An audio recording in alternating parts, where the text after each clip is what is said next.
friends, welcome back to Solid Learning. It's me, Sri Bhama SB.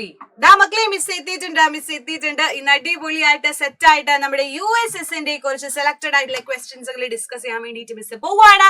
So നിങ്ങൾക്ക് വളരെ important ആയിട്ടുള്ള ക്വസ്റ്റ്യൻസുകളും അതുപോലെ തന്നെ നിങ്ങൾക്ക് വളരെ യൂസ്ഫുൾ ആകാൻ പോകുന്ന ഒരു വീഡിയോ തന്നെ ആയിരിക്കും ഇത്. അപ്പൊ എന്റെ മക്കൾ എല്ലാവരും വേഗം പോയിട്ട് നമ്മുടെ വീഡിയോ എന്ത് ചെയ്യാം, വേഗം പോയിട്ട് അടിപൊളിയായിട്ട് സെറ്റ് ആയിട്ട് ലൈക്ക് ഒക്കെ ചെയ്ത് വെക്കുക. സോ നമുക്ക് നമ്മുടെ കാര്യത്തിലോട്ട് വരാം.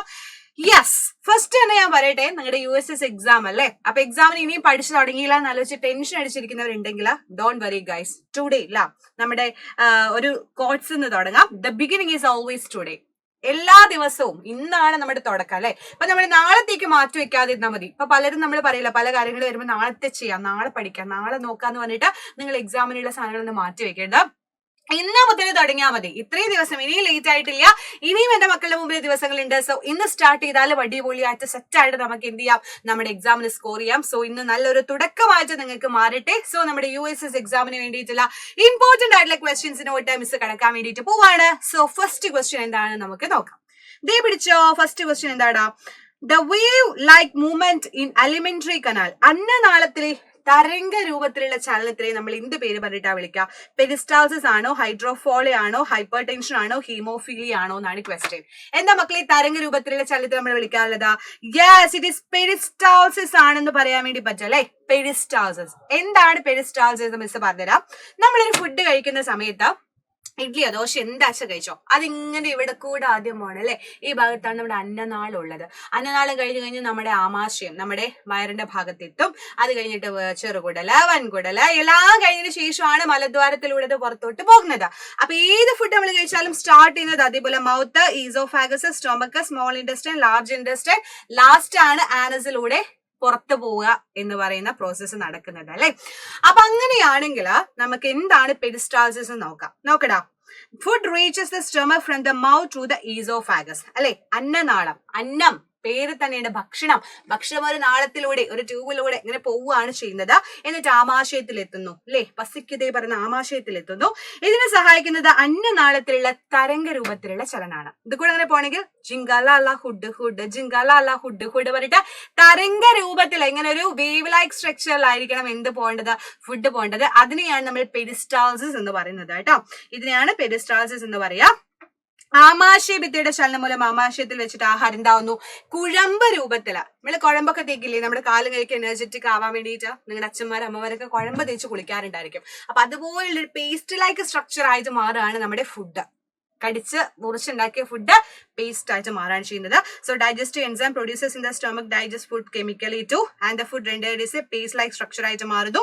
ആൻഡ് ദിസ് കൈൻഡ് ഓഫ് എന്ത് മൂവ്മെന്റ് വേവി അല്ലേ, വേവി നമ്മൾ പറയാറില്ലേ. ഇപ്പൊ വേവ് ഒക്കെ ഇങ്ങനെയൊക്കെ വരച്ചു കൊടുക്കാമല്ലോ, അതേപോലെ ഒരു വേവി സ്ട്രക്ചർ ആണ് കാണിക്കുന്നതെങ്കിൽ അതാണ് പെരിസ്റ്റാൾസിസ് എന്ന് പറയുന്നത്. അത് കഴിഞ്ഞിട്ടാണ് നമ്മുടെ സ്മോൾ ഇൻഡസ്റ്റൈൻ ചെറുകുടലിലോട്ട് പോകുന്നത് അല്ലെ. ചെറുകുടലിൽ വെച്ചിട്ടൊരു എത്രയുണ്ട്, ഒരു 6 മീറ്ററോളം നീളമുള്ളതാണ് നമ്മുടെ ചെറുകുടല്. അവിടെ വെച്ചിട്ട് നമ്മുടെ കംപ്ലീറ്റ് ഡൈജഷനും സെറ്റ് ആകുന്നു. അതിനുശേഷം അതിൽ വേണ്ട പോഷക ഘടകങ്ങൾ രക്തത്തിലോട്ട് ആഗിരണം ചെയ്യാണ്. എന്താ ചെയ്യുന്നത്? The nutrition in the digested food absorb ചെയ്തത് എവിടെ വെച്ചിട്ടാണ്? സ്മോൾ ഇൻഡസ്റ്റൈനിൽ വെച്ചിട്ട് നമുക്ക് വേണ്ട ന്യൂട്രീഷൻസ് കിട്ടുന്നു. നമ്മൾ കഴിച്ച ഫുഡിൽ നിന്ന് നമുക്ക് ന്യൂട്രീഷൻസ് കിട്ടണ്ടേ. സോ അതിന് അടുത്തതാണ് ലാർജ് ഇൻഡസ്റ്റൈൻ എന്ന് പറയുന്നത്. അത് ഇത്ര മക്കളെ 1.5 മീറ്ററോളം നീളമുള്ള വണ്ണം കൂടിയ സാധനമാണ് അല്ലെ. കുറച്ച് വണ്ണമുള്ള കുടലാണ് വൻകുടൽ. പേര് തന്നെയുണ്ട്, വൻ എന്ന് പറയുന്ന പോലെ കുറച്ച് വണ്ണം കൂടുതലുള്ളത്. ആൻഡ് അത് എന്ത് ചെയ്യുന്നു? ധാതു ലവണങ്ങളിൽ അടങ്ങിയ ജലത്തിനെ ആഗിരണം ചെയ്യാണ് ചെയ്യുന്നത് അല്ലെ. The absorption of water containing minerals and salt. അപ്പൊ നമുക്ക് വേണ്ട ധാതു ലവണങ്ങളും മിനറൽസും കാര്യങ്ങളൊക്കെ അബ്സോർബ് ചെയ്യുന്നത് ആരാ മക്കളെ? നമ്മുടെ ലാർജ് ഇൻഡസ്റ്റൈൻ ആണെന്ന് പറയാൻ വേണ്ടി പറ്റും. അത് കഴിഞ്ഞ് മൂപ്പരുടെ ആവശ്യങ്ങളെല്ലാം തീർന്നു കഴിഞ്ഞാൽ വേസ്റ്റ് ആയിട്ടുള്ള സാധനമാണ് നമ്മുടെ മലദ്വാരത്തിലൂടെ മലാശയത്തിൽ വെച്ചിട്ട് മലദ്വാരം വഴി പുറത്തോട്ട് പോകുന്നത്. എന്താണ്? Stored in the rectum and expelled through the anus. ആനസിലൂടെ നമ്മൾ പുറത്തോട്ട് കളയുന്നതാണ് നമ്മൾ വേണ്ടാത്ത നമ്മുടെ ഫുഡ് ഐറ്റംസ് എല്ലാം എന്ന് പറയാം. അപ്പൊ ഇത്രയും പ്രോസസ്സിലൂടെയാണ് ഡൈജഷൻ അല്ലെങ്കിൽ ദഹനം എന്ന് പറയുന്ന ഒരു കുഞ്ഞു പ്രോസസ്സാ നടക്കുന്നത്. അപ്പൊ എന്റെ മക്കൾക്ക് എന്തൊക്കെ മനസ്സിലായി?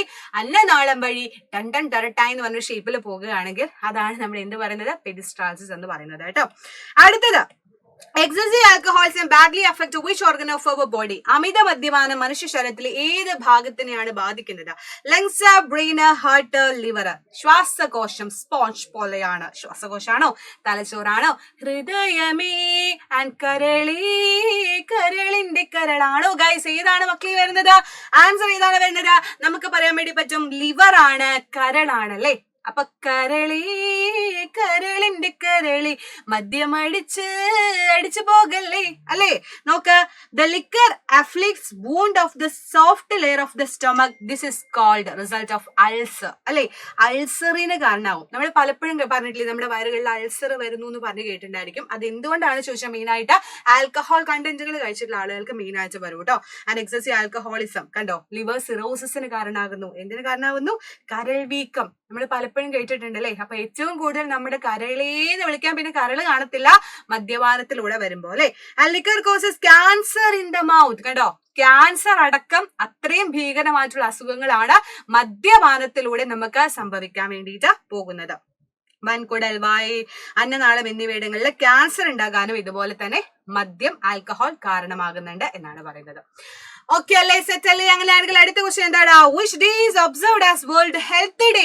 ആരോഗ്യത്തിനൊരു ദിവസമാണ് അല്ലേ. നമ്മൾ ആരോഗ്യവാന്മാരിക്കാനുള്ള ദിവസം ഏതാണ് മക്കളെ? ആരോഗ്യത്തിന് വേണ്ടിയിട്ടുള്ള ദിവസം March 10, July 21, June 5 and April 7. ഏതാണ് ആൻസർ വരിക എന്നറിയോ?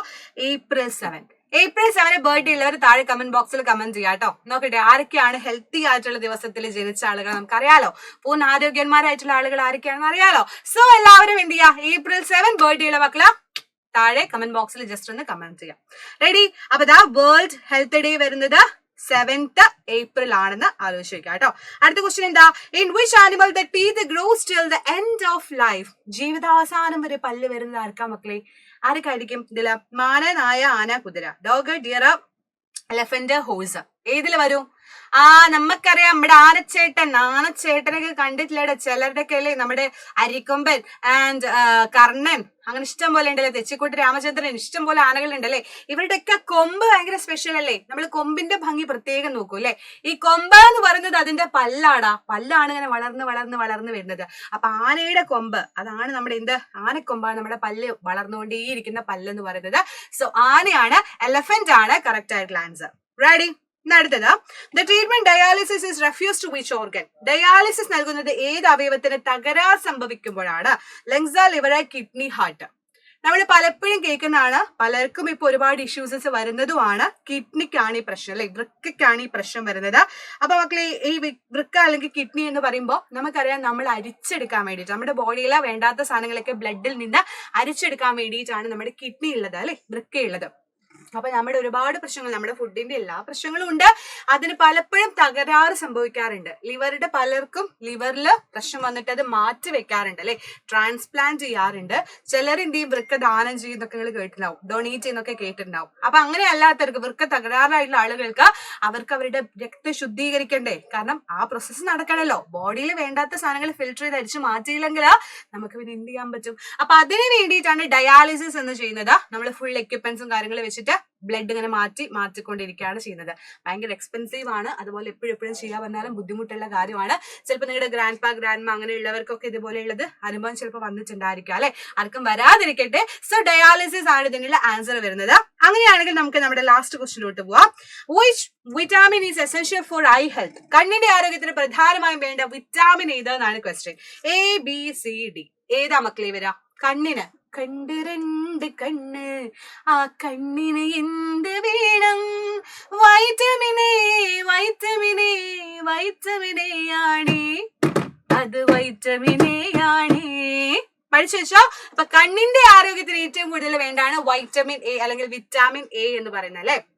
അപ്പൊ നമ്മുടെ കണ്ണ് നല്ല ഭംഗിയുള്ള കണ്ണായിട്ട്, ഹെൽത്തി കണ്ണായിട്ട് ഇരിക്കണമെങ്കിൽ എന്ത് ചെയ്യണടാ? നമ്മൾ ഒരുപാട് ഫുഡ് ഐറ്റംസ് കഴിക്കാനുണ്ട്. Egg, carrot, sweet potato, orange items, dates കാര്യങ്ങൾ, അങ്ങനെ നമ്മുടെ കണ്ണിന് അല്ലെങ്കിൽ നമ്മുടെ ബോഡിക്ക് വേണ്ട സാധനങ്ങൾ എന്റെ മക്കൾ മനസ്സിലാക്കിയിട്ട് ഫുഡ് ഐറ്റംസിൽ ഇതെല്ലാം ഇൻക്ലൂഡ് ചെയ്യാൻ വേണ്ടിയിട്ട് നിങ്ങൾ ശ്രമിക്കുക. അത് വളരെ ഇമ്പോർട്ടന്റ് ആയിട്ടുള്ള ഒരു കാര്യമാണ്. സോ എന്റെ മക്കളുടെ കണ്ണൊക്കെ ഇതുപോലെ അടിപൊളി ആയിട്ടിരിക്കണം. അപ്പൊ അതിന് വേണ്ടിയിട്ട് ഹെൽത്തി ആയിട്ടുള്ള വൈറ്റമിൻ ഡി ഫുഡ് ഐറ്റംസ് കഴിക്കാം. അപ്പൊ ഏറ്റവും പ്രധാനപ്പെട്ട ഒരു കാര്യം പറയാൻ കൂടെ മിസ് വിട്ടുപോയി. നമ്മുടെ ക്ലാസ് 7 വേണ്ടിയിട്ടാ, നിങ്ങൾക്ക് ഓൾറെഡി അറിയാം നമ്മുടെ എക്സാം ആവാനായി 1 മാസം കൂടെ കഴിഞ്ഞാൽ പിടിച്ചു അങ്ങനെ പബ്ലിക് എക്സാം വരാൻ പോവാണ്, USS വരാൻ പോവാണ്. അപ്പൊ എല്ലാം കൂടെ ഷടപടി എന്നായിരിക്കും വരാൻ പോകുന്നത്. അപ്പൊ അതുകൊണ്ട് തന്നെ നിങ്ങൾക്ക് അടിപൊളിയായിട്ട് പഠിക്കാൻ വേണ്ടിയുള്ള ഒരു ബെസ്റ്റ് ഓപ്ഷൻ ആയിട്ടാണ് സാധനം വന്നിട്ടുള്ളത്. എന്താണെന്ന് ചോദിച്ചാൽ നിങ്ങൾക്ക് അവെഞ്ചേഴ്സ് ബാച്ചും ഉണ്ട്, അതുപോലെ എൻഡ് ഗെയിം ബാച്ചും ഉണ്ട്, റിവിഷൻ ബാച്ചും ഉണ്ട്, അവെഞ്ചേഴ്സ് ബാച്ചും. രണ്ടും നിങ്ങൾക്ക് ഏതും അവൈലബിൾ ആണ്. ഈ റിവിഷൻ ബാച്ചിന്റെ സ്പെഷ്യാലിറ്റി എന്ന് പറഞ്ഞു കഴിഞ്ഞാൽ നിങ്ങൾക്ക് റിവൈസ് ചെയ്യാം. എല്ലാ ചാപ്റ്റേഴ്സും നമ്മൾ റിവൈസ് ചെയ്ത് തരും, ക്വസ്റ്റ്യൻസ് ചെയ്ത് തരും, ക്വസ്റ്റ്യൻ പേപ്പർ ഉണ്ടായിരിക്കും, അത് ആൻസർ ചെയ്യാം. അങ്ങനെയുള്ള ഒരുപാട് കാര്യങ്ങൾ ഒറ്റയടിക്ക് പഠിച്ചു തീർക്കാം. കാരണം സമയം കുറവല്ലേ, അപ്പൊ ഒറ്റയടിക്ക് പഠിക്കുന്നതല്ലേ നല്ലത്. സോ അതിന് വേണ്ടിയിട്ട് വെറും 899 റുപ്പീസിനാണ് മക്കളെ നിങ്ങൾക്ക് എന്ത് കിട്ടാൻ പോകുന്നത്, നമ്മുടെ അവെഞ്ചേഴ്സിന്റെ റിവിഷൻ ബാച്ച് കിട്ടാൻ വേണ്ടി പോകുന്നത്. സോ നിങ്ങൾ മാക്സിമം ഇത് യൂട്ടിലൈസ് ചെയ്യാൻ മിസ് പറയുള്ളൂ, കാരണം അത്ര യൂസ്ഫുൾ ആയിരിക്കും എന്ന് ഉറപ്പാണ്. അപ്പൊ എല്ലാവരും മാക്സിമം ജോയിൻ ചെയ്യാൻ വേണ്ടി ശ്രമിക്കുക കേട്ടോ. കൂടുതൽ ഡീറ്റെയിൽസ് അറിയാൻ വേണ്ടിയിട്ട് താഴെ കാണുന്ന നമ്പറിൽ നിങ്ങൾക്ക് കോൺടാക്ട് ചെയ്യാവുന്നതാണ്. ഈ നമ്പറിൽ കോൺടാക്ട് ചെയ്യാം.